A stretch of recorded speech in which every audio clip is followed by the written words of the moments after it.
اعوذ باللہ من الشیطان الرجیم بسم اللہ الرحمن الرحیم۔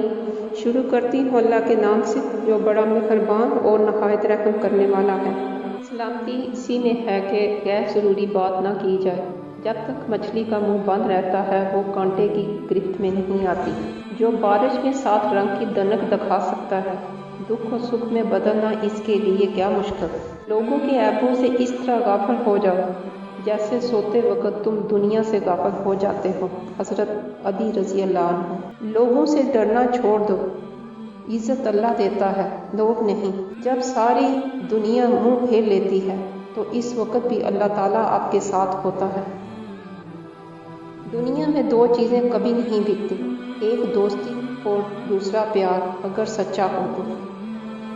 لوگوں کو دعا کے لیے کہنے سے زیادہ بہتر ہے ایسے عمل کرو کہ لوگوں کے دل سے آپ کے لیے دعا نکلے۔ حضرت علی رضی اللہ عنہ۔ کچھ حادثات انسان کو رب سے جوڑنے اور گناہ چھوڑنے کے لیے بہت ضروری ہوتے ہیں۔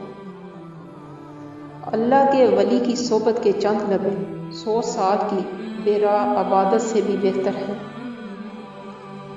اللہ کا شکر ادا کرو، یہ نہ سوچو کہ اللہ تمہاری دعا کو فوراً قبول کیوں نہیں کرتا۔ یہ شکر کرو کہ تمہارے گناہوں کی سزا فوراً نہیں دیتا۔ توبہ کا خیال خوش بختی کی علامت ہے، کیونکہ جو اپنے گناہ کو گناہ نہ سمجھے وہ بدقسمت ہے۔ عیش پسندی سے بچو، اللہ تعالیٰ کے بندے عیش پسند نہیں ہوتے۔ محبت سب سے کرو لیکن اس سے اور بھی زیادہ کرو جس کے دل میں تمہارے لیے تم سے بھی زیادہ محبت ہو۔ جو تکلیف تم خود برداشت نہیں کر سکتے وہ کسی دوسرے کو بھی نہ دو۔ ہر انسان اپنی زبان کے پیچھے چھپا ہوا ہے، اگر اسے سمجھنا ہے اسے بولنے دو۔ جو ماں کی خدمت محبت کے ساتھ کرتا ہے اسے یہ یقین کر لینا چاہیے کہ اس کے سر پر ہر وقت ماں کی دعاؤں کا سایہ موجود رہتا ہے جو اسے ہر مشکل سے بچا لیتا ہے۔ آنکھ دنیا کی ہر ایک چیز دیکھتی ہے، مگر جب آنکھ کے اندر کچھ چلا جائے تو اسے نہیں دیکھ پاتی۔